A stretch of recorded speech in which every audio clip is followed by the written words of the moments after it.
If you're thinking about adding e-commerce as part of your business, there's some key decisions you're going to have to make when you jump into that world. This presentation, we're going to go over the really high-level decisions you need to be prepared for, and then we'll do more presentations later on that talks about each of these different decisions sort of in more detail. But really what we want to talk about in this presentation is like the high-level decisions you know you're going to be making when you go and start building this process out. So let's get started. The first thing that you're going to do is you're going to have to pick a platform to use for your electronic commerce. And so when I say platform, I just mean a website that has the ability to do a few key things. You've got to be able to host a shopping cart. You got to be able to put your inventory in and track it. And you need a checkout process. And so an e-commerce platform is going to provide all of those things to you. And each one has its own set of bells and whistles and other things that it can do. Um, some e-commerce platforms are tied directly to a point of sale system. So if you have, for instance, a Shopify point of sale system, it can communicate directly with Shopify's online platform. Square has a similar situation where if you have a Square platform, they do have their own e-commerce platform that's tied to the Square point of sale system.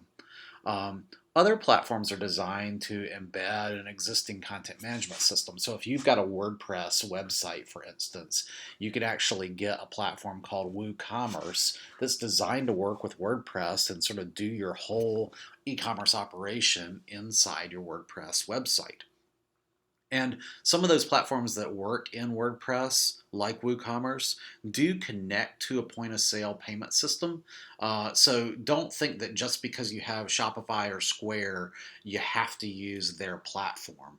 You do have options out there. You also have the option of doing a platform that's totally separate from your main website. So you might have a main website that shows all of the information about your business, and then you link over to a third party site or a site with a different name that handles all of your platform. So you'll hear a few names out there. Shopify is a common one. Square is a common one. I mentioned WooCommerce. That's another common platform. Clover, the point of sale system, also has an e-commerce system attached to it. And so there are lots of different systems out there. Some are used more than others, and some have a heavier sort of support. And each one of those platforms has its own pluses and minuses to consider when you're going to pick one. So you're going to have to make that decision. And you're probably, as we go through these different items, you're going to see some other things that have some bearing on how you make that platform decision. The next thing that you need to do is you need to pick a payment processor. And so a payment processor is just a way to take in payment information from a customer and generate, basically get the money to you and tell you that they paid, so you can then deliver product. And just so you know, there are not these are not just for credit cards. There are some payment processors that will do electronic check processing as well. That's not as common, but some of them do that. Um, your payment processor can come from a bank. So if you already have a bank that you're working with, a merchant bank that's maybe handling your credit card processors, it's very likely they have their own credit card processing system. There are also outside companies like Stripe and PayPal that do payment processing as well. Um, every payment processor charges you a fee when a transaction comes through. Some of them also charge you a monthly fee. And so a lot of your decision making process around payment processing is how much is it going to cost me? Um, they all have different ways of sweeping funds to you. Some of them drop straight into a checking account. Some of them drop into a holding account for you. So you need to understand how that sweep works. You also need to make sure that your processor and your platform work well together. And so there are lots of considerations around that. Not every platform will work with every payment processor. We see this a lot with bank processors where they've used a smaller company and it doesn't have all the right tools. And so you have to be aware of that. There are also special features that you need to make sure your processor handles. So for instance, if you want to do a subscriber box of product that goes out every month and you want to hit people's card every month, you have to make sure that your payment processor supports recurring payments. Not all of them do that. And even if they do support it, they might not support it on the platform you've chosen. So when you go out, you're going to have to make some decisions about that. Next, you need to think about inventory. So, all of these sites, so people can buy things, you've got to have your inventory available on the site. And that means descriptions of your product, that means prices of your product, that means photos of your product. All of that information has to be available on the site. And almost every system has a way of manually putting that stuff in the system. Most of these systems also allow you to do an import or an export. And so those imports and exports are typically Microsoft Excel files, or what's called a comma separated value, a CSV file that you can generate out of Excel or another spreadsheet program. And so what we're finding is that people who have a lot of product tend to use an import and export to manage theirs, and they do it all in Excel. People with a smaller amount of product, they'll do it all in their e-commerce platform. Um, you're going to have to decide how you track item availability. If you already have a system in-house doing that, it may or may not play nicely with your e-commerce platform. So you got to figure out, if you've got a manual process to track that item availability. A lot of these systems, if you do track it internally, will actually notify you if you're running out of stock. Which is nice, particularly if you don't have an internal inventory system. You might choose to use your e-commerce platform as your inventory tracking system. The other thing that you really have to consider is workflow. Who's going to keep your inventory updated? We know that you sell things, but you also bring new product in. You decide to discontinue certain things. And so you need to make sure that you've got a system in place for who's in charge of doing that. And you need to make sure that you've got an understanding of how your system handles that and how all of that works. The last thing you want is people trying to order things that you don't have anymore. You also don't want to run into a situation where you've got a bunch of new stuff that you could be selling, but because your inventory wasn't getting updated, it didn't get updated on the site. So you want to make sure that you've got a plan for inventory. The next thing that you want to think about is what we call fulfillment. So, as I say here, it's just a fancy term for how are you going to get things to your customers. Um, there are basically three ways to do fulfillment. One is local pickup, curbside local pickup. So people come to the store, they pick it up, and obviously local pickup is something that you can do not just in the middle of a pandemic, but at any time you could have people buy online and come pick up from you. Let's say they decide they wanted something in the middle of the night on a weekend when you're not normally open. They might want to come pick it up the next day and reserve it. So that's what curbside and local pickup does for you. You could also choose to do local delivery. So if you have staff who are capable of doing delivery, or you have access to resources that can do delivery, you can do that. Bear in mind, of course, that you want some way in your e-commerce platform of limiting where you deliver. You don't want people ordering 3 cities away and you having to send an employee for a 3-hour long drive. So you need to make sure that your system has a way to prevent people from ordering local delivery if you're not able to offer it to their location. And then finally, you can ship.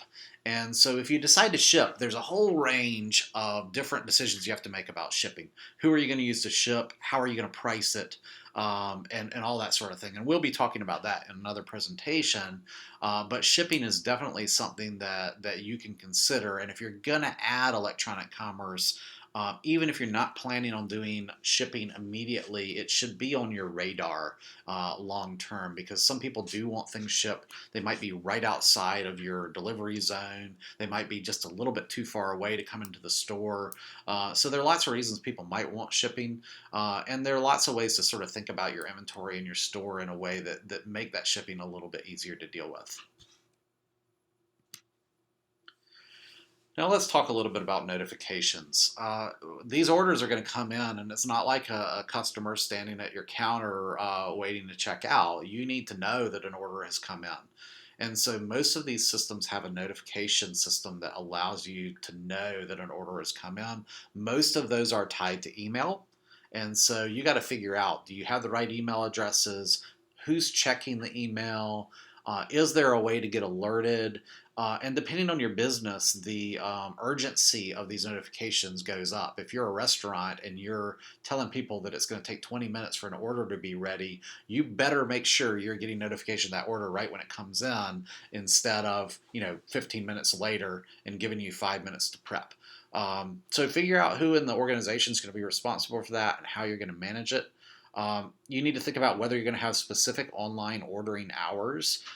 For retailers, you might want to be open 24 hours a day for online orders, knowing that you're not going to do shipping until the next day. If you're a restaurant, you really need to decide, are you going to let people order hours in advance and set a time to be able to go pick up their order, or is your world a little bit too chaotic to be able to do that? And do you want to just limit your online hours to hours that you're open and in the kitchen and able to do fulfillment?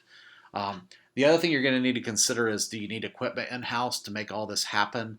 From a notification standpoint, we're finding that inexpensive tablets seem to do the trick in a lot of cases. You can get a Kindle Fire for $49, and for that price, it can go and set up and hook up to an email address, and you can have that in the store where people can see it. So you need to think about what your equipment needs are. Next, you want to think about financial tracking. So, do you know how to charge sales tax? Do you know how much sales tax you need to charge?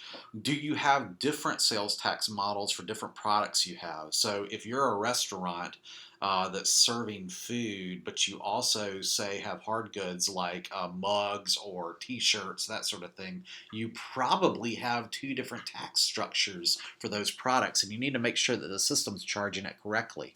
Um, Also, the rules for sales taxes online are changing significantly if you're doing shipping. And so it's rapidly getting to a point where you're needing to collect sales tax in other states. And so you need to make sure you fully understand the sales tax picture. Um, do you understand how the sales reports are coming in? You need to look at your platform and figure out what kind of reporting does it have available, and will it be sufficient for what you need? And are you prepared to deal with refunds? Because inevitably in these situations, you're going to have some situations where you have to refund somebody, and just make sure you got a policy in place. Um, a lot of payment processors will require you to have a posted privacy policy as far as how you're using people's information, and they'll also want you to have a posted refund policy.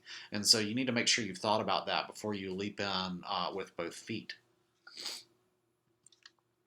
So, a summary of things to consider: platform, payment, inventory, fulfillment, notifications, and finance. It looks like a lot of stuff and it looks like a lot of decisions to make, but here's the one thing that I would warn you. You're not going to get this right the first time, because it's a learning process for every person who stands up an e-commerce store. There's a learning process about how it works with their own business. And what we know is that consumers are very much buying online. It's very much something you should be doing to further your business. Whether you're in bad times or good times, it's a way to generate more revenue.